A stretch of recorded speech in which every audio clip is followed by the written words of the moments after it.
Here's what just happened and why it matters. The Secretary of War just issued a rare and direct statement aimed at retired Navy Commander Mark Kelly, one of the voices in the controversial Seditious 6 video. And today, the Department of War has officially launched a review that could lead to Kelly being recalled to active duty for possible disciplinary action. Welcome back to Ben News. Let's break this down. To understand why this is such a big moment, we need to look at what led up to it. A group of 6 individuals, from some former military, some civilian, recorded a video speaking directly to active duty troops.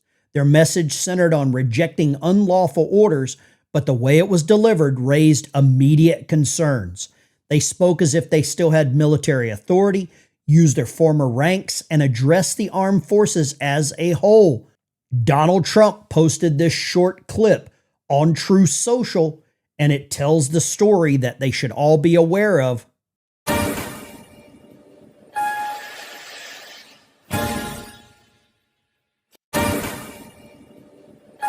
If you're watching what I am, you see them being thrown into jail and the slammer being from the Department of War. That crosses a bright line. You don't give direction to active duty troops unless you're in the chain of command. And this is where the story escalates, where the Secretary of War, Pete Hegseth, didn't hold back. Here is his post on X. The video made by the Seditious 6 was despicable, reckless, and false, encouraging our warriors to ignore the orders of their commanders undermines the very aspect of good order and discipline. Their foolish screed sows doubt and confusion, which only puts warriors in danger. 5 of the 6 individuals in that video do not fall under the Department of War jurisdiction. 1 is CIA, and 4 are former military, but not retired. So they are no longer subject to the UCMJ. However, Mark Kelly, retired Navy commander, is still subject to the UCMJ, and he knows it.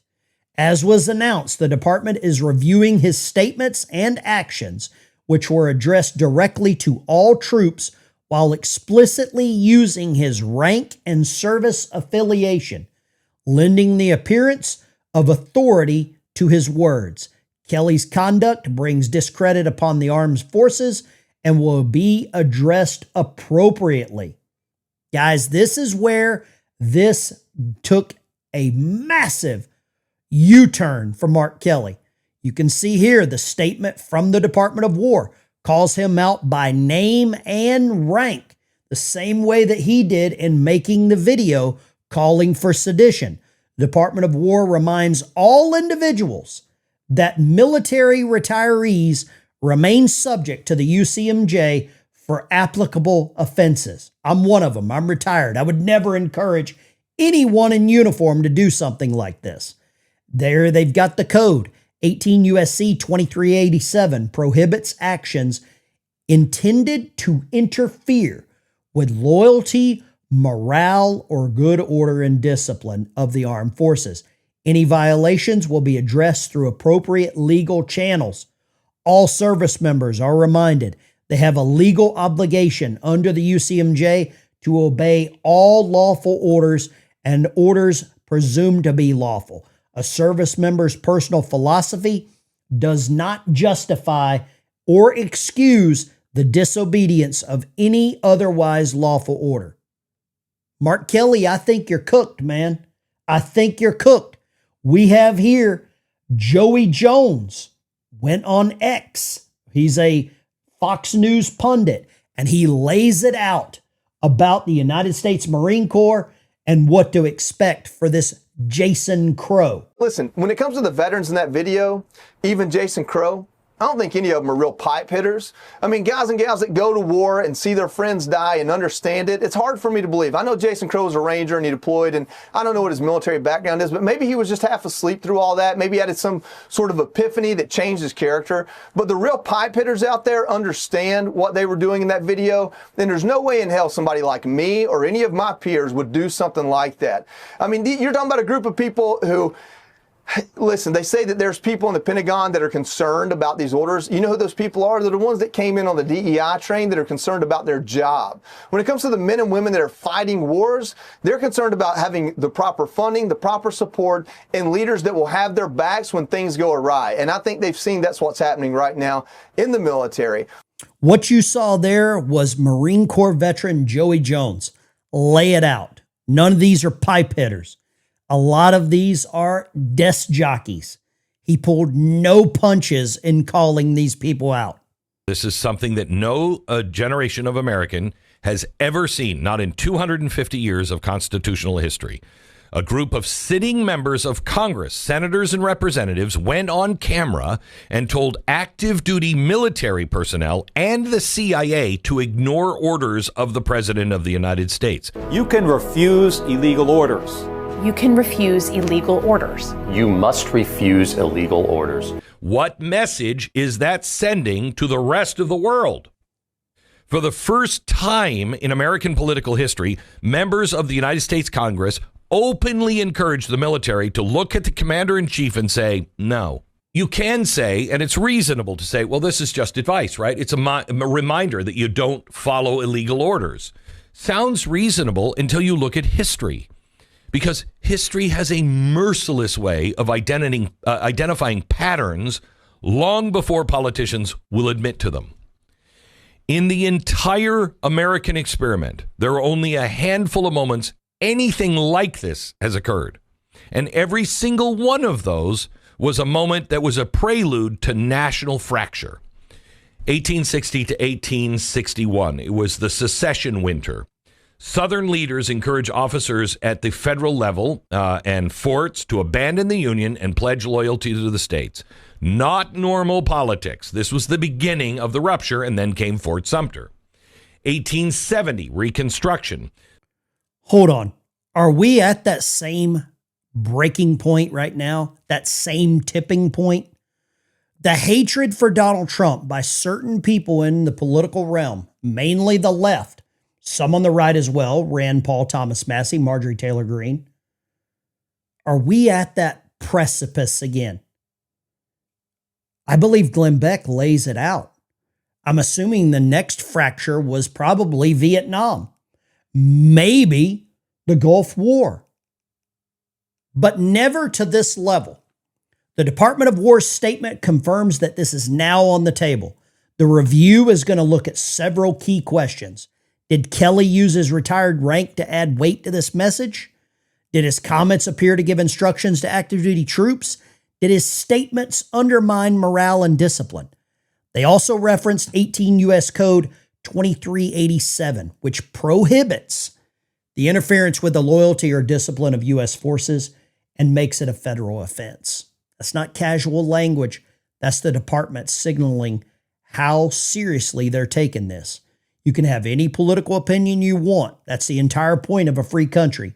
But the military is built on structure, clarity, and lawful authority. Let's finish this. Some states rejected federal authority outright. Sheriffs, militias, even sometimes judges refused federal directives. But Congress itself, they never told the Army to ignore the president.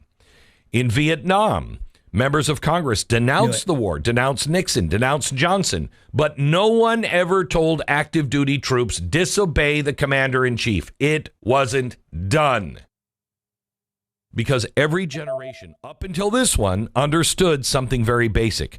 You cannot politicize the chain of command without breaking the republic. And once the military begins to decide on its own which orders are legitimate, which ones, which president they prefer, you no longer have civilian control. The principle is simple. Lawful orders are presumed lawful until they're proven not. If every troop decides individually which orders they believe in, the system freaking collapses. The chain of command becomes optional, and national security becomes unpredictable. That's why this wasn't treated as just another political video online.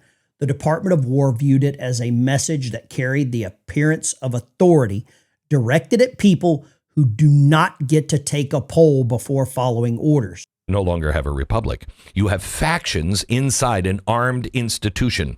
And that is exactly how nations collapse. And every single one of those sitting representatives know it. Turkey, Argentina, Spain, Egypt, every single example, the pattern is always the same. Political parties begin encouraging the military to resist the other side, and the center completely collapses. And this is the part where you need to hear me clearly. What we saw here this week with this is not the Bubba effect, where ordinary citizens lose trust in authority or rally behind the local guy. No. This is something far more seditious and serious. This is the institutional Bubba effect, where leaders inside the government with their own plan, the political class, begin urging Bubba in the military to take sides in domestic political disputes. That is a very, very bright line.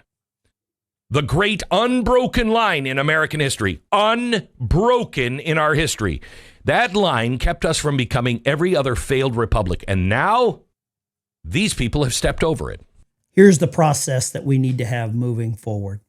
Kelly is now under formal review. Investigators are going to evaluate whether his actions brought discredit upon the armed forces. They'll determine whether he blurred the line between civilian speech and military authority. And they will decide whether disciplinary action, including recall for potential court-martial, is warranted, because this is now an active review. The department says it won't be commenting further to protect the integrity of the process. That's extremely important. But the fact that his level of action is even being considered tells you how unusual this situation is. This is one of the most significant responses we've seen from the Department of War in a long time. Raises major questions about the responsibilities of retired military in a polarized era. I'll continue to follow this closely as new details come out. Thanks for watching. Thanks for watching Ben News. Make sure you're subscribed so you don't miss the next update, and I'll see you in the next one.